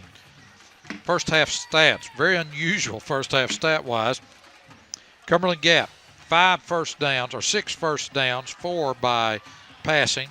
They were 7 of 17 through the air for 147 yards with 2 interceptions. Bo Owens and Taylor Ogle with the 2 interceptions. Rushing for Cumberland Gap, they had 11 rushing attempts for a minus 27 yards net. Total offense for Cumberland Gap, 120 yards. Cumberland Gap punted 1 time for 26 yards. 4 fumbles, they lost 2 of them. Penalties, 3 of 25. Scoring summary for Cumberland Gap. First period, 38 seconds left to go. 40-yard TD pass, the point after was good, and at that time, Cumberland Gap led 7-6. Second period, 8:47 left to go. 1-yard TD run. Point after was good. Cumberland Gap led 14-6. For Gatlinburg-Pittman in the first quarter, only 2 first downs. Passing 4 of 6 for a net of -2 with 2 interceptions. Rushing, 19 rushing attempts for 82 yards. So total offense in the first half for Gatlinburg-Pittman, 80 yards net, one of the lower totals of the year for Gatlinburg-Pittman. Punts, 3 punts for 34-yard average. GP fumbled 1 time but recovered their own fumble. They penalized 6 times for 40 yards. For GP, scoring summary, first quarter, 7:19 left to go. Green, 10-yard fumble recovery. Point after was no good. GP led 6-0. In the second period, 5:42 left to go in the second quarter. Dyer, 14-yard run. Point after was no good. GP trailed 14-12 at that time. Then in the second quarter, 3:42 left to go. Pitzer, 35-yard run. Point after was good, point after was good. GP led 20-14. The big question for the second half is whether Cumberland Gap's quarterback, Adam Nelson, number 3, comes back and plays in the second half. He went out late in the first half with what appeared to be a possible concussion. So we'll see in just a few minutes when Rob and Mike return with the second half call.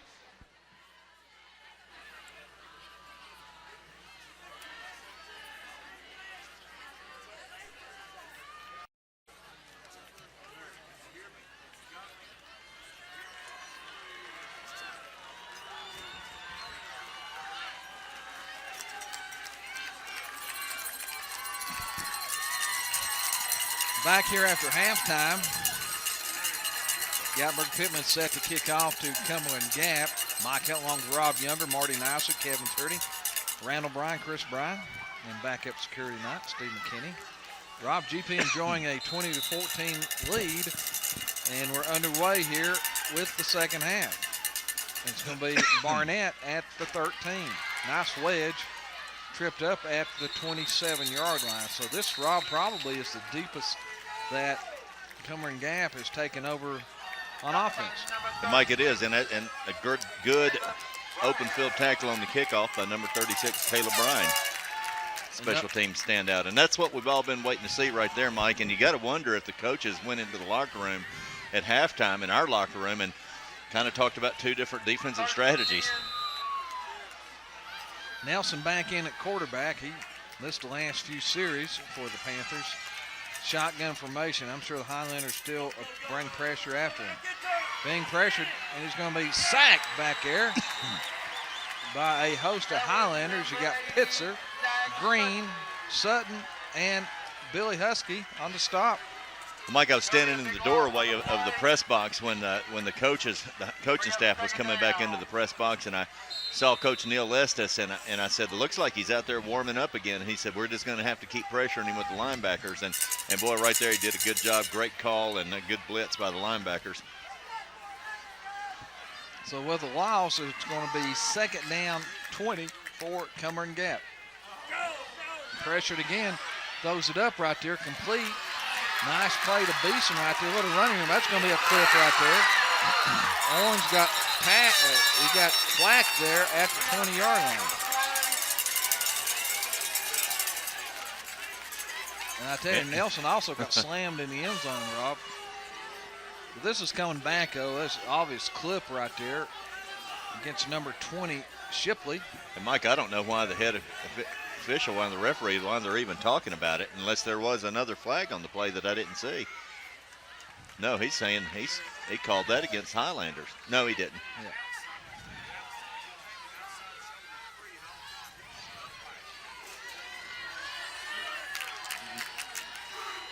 And I tell you what, Joey Green, and as you see the clip, the obvious clip and the penalty right there. But I tell you what, you barely caught at the end of the play is you saw Joey Green put his face mask on the number 3 and drive him into the bank back there. So that's going to be second down and 22, because that penalty was from the spot there. Beeson still in shotgun formation, running backs left and right.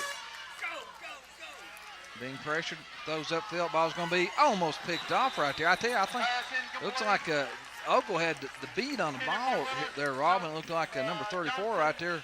May pushed him just a little bit in the back, but we'll take the incomplete pass, and that'll bring up 3rd and 22. I agree with you, and I think, Mike, again, they were trying to go at Taylor Ogle, assuming that he's just not our best cover guy, which Taylor Ogle is a very good cover guy, especially for somebody his size, and he just had great coverage. He was actually in front of the pattern right there.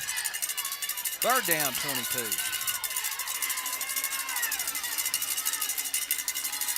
Whoa, high snap, being pressured right there, screen right there, nice job. Well, he dropped it. It's probably a good job dropping it right there because Joey Green was all over him. What a read and play by Joey Green. And I tell you, Mike, I hope that's a cramp that he's getting up hobbled with. Or maybe his shoe just came untied. I think he's trying to get his shoe back on. And, you know, the impressive play, the thing, if we can get a replay there that Joey Green did good, Mike, I think he was coming off of a blitz, read the screen off the blitz, redirected his angle right there and made a good play on the football. GP coming after this right here. Every time Young comes up here, they're going to go after it. Low snap, pressure, gets it away right there. Line drive kick finally fielded by Owens at the 50. Trying to get to the corner. Can't quite get there, but good field position for GP at the 47-yard line. We got a flag. And there's a flag back at the line of scrimmage. I think this may be a procedure call. It is, and GP's. Cumberland Gap. Let's see if GP makes them punt it again here, Rob. They have trouble snapping the ball and getting it off. And I think that's what Benny's going to do. And Mike, I don't blame him. I think they saw right there that they could have blocked that punt. I don't know if he just overran it, but what you got to tell that guy to do is go to where he thinks the ball is going to come off of his foot. And Cumberland Gap has snapped the ball high every time. And when he snaps it high, that punter can't catch it and go right into 1-2 and kick. He's got to jump up, catch the ball, come down with it, get his feet back under him, then take 2 steps and kick. GP may have a return on this time. They do.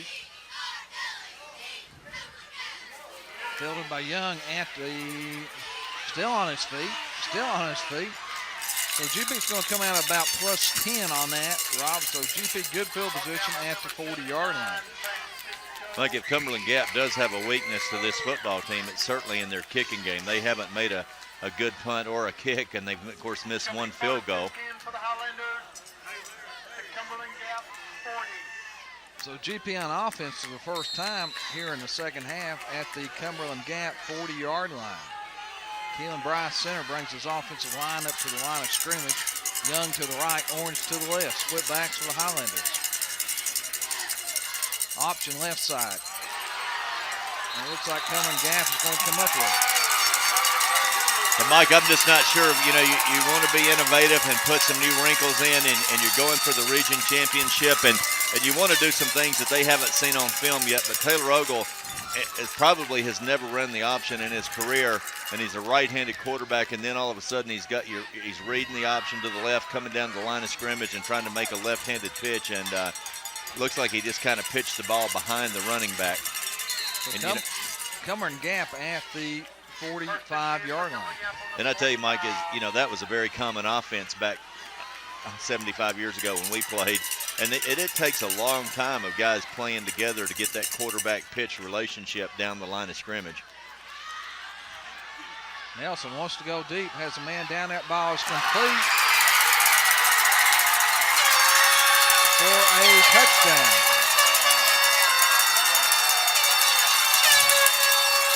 And boy, Mike, Cumberland Gap comes back, and one thing that neither team has done in this game is taken advantage of turnovers and big plays up until that play right there. And I tell you, the quarterback Nelson's going to come back from an apparent injury in the second quarter and be the hero right here. All right, so we're knotted up at 20. Cumberland Gap attempting the tie-breaking PAT. Snap is down, kick is up, and the kick is good. And Rob at 40, make that 55-yard touchdown pass from Nelson to Shipley. That's brought this Cumberland Gap crowd back to life as they take the lead. And it did. And you look at the replay right here, Mike, thing that just surprises me about him is when he has to, he can really put some velocity on the football. And good catch and run. And I tell you, you watch him, Mike, and he's a gun-shy quarterback. I mean, he does not like to get hit, and that's in the scouting report. But he's always running backwards and throwing off that back foot. You really, somebody got him and got his technique down and got him dropping that back hip and stepping into his passes. I mean, he could really be something.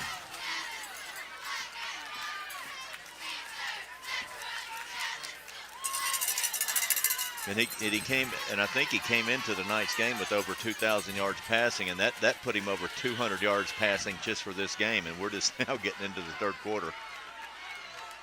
Cumberland Gap to kick off here, Rob. Of course, they've been innovated on every one of their kickoffs here tonight. They always try to kick it to a spot.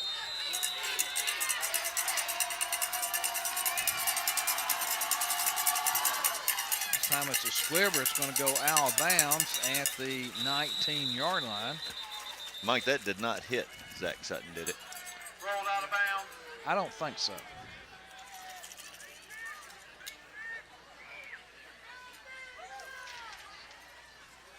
So I think they're going to make him kick it again here. Back him up a little bit and kick it again. And Mike, we were talking about Cumberland Gap's quarterback being over 2,000 yards, and tonight after the first quarter, after the first completion, I think Taylor Ogle went over 1,000, but right now we're minus 2 yards net passing. Going to have to pick it up a little bit. So after the 5-yard illegal procedure penalty for kicking out of bounds, GP's going to back Cumberland Gap up, and they're going to kick it again from the 35 this time.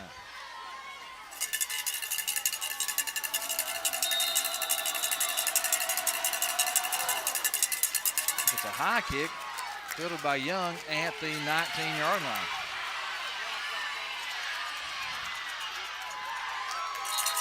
Good return out to the 38-yard line.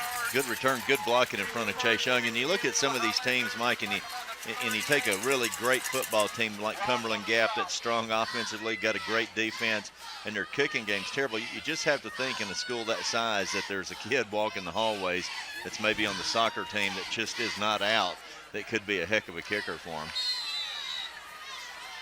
You know, people just don't get out in the backyards and kick the way they used to. High formation for the Highlanders. Trap inside Pitzer. Pounds his way for about 2 yards up close to the 40-yard line. I think they're going to spot it at the 39. Richardson and Shipley on the stop.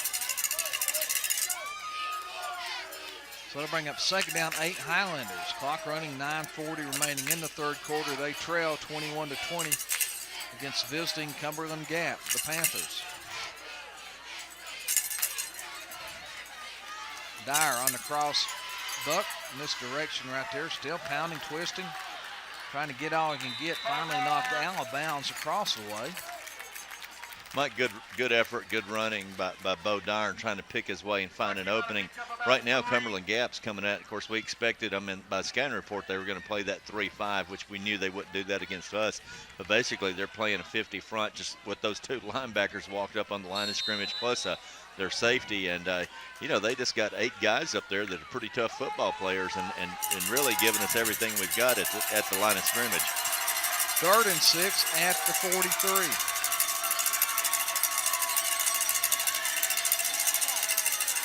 Dyer left side. He's got the first down and more down the left sideline. Cuts back, still in play.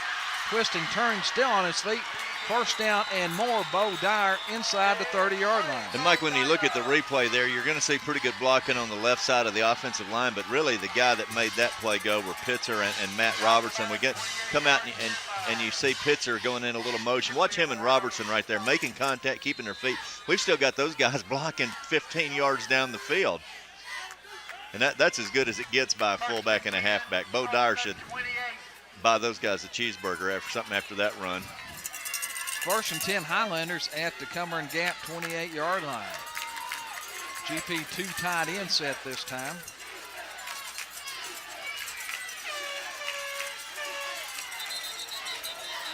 I think I'm going to get Sutton for a little quick movement there. Of course, Rob back in at tight end tonight on that play. Number 11, Kyle Horner, who was injured with that collarbone injury back in game 1 of the season. It's good to have Kyle back out there. I think he got clearance from his doctor this week. I think Camille's had enough broken bones for 1 year.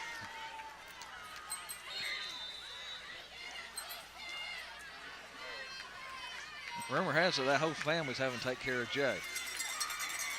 So after the 5-yard penalty, we'll back it up 5. 1st and 15. Orange to the left for Ogle and Company. Dyer left side. Not much going there. Maybe back to the line of scrimmage.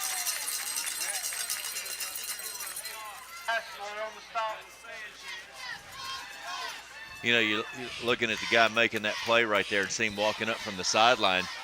And, boy, you sure don't want to see him getting up slow. But the guy that made that tackle and that hit over there is Cumberland Gap's second.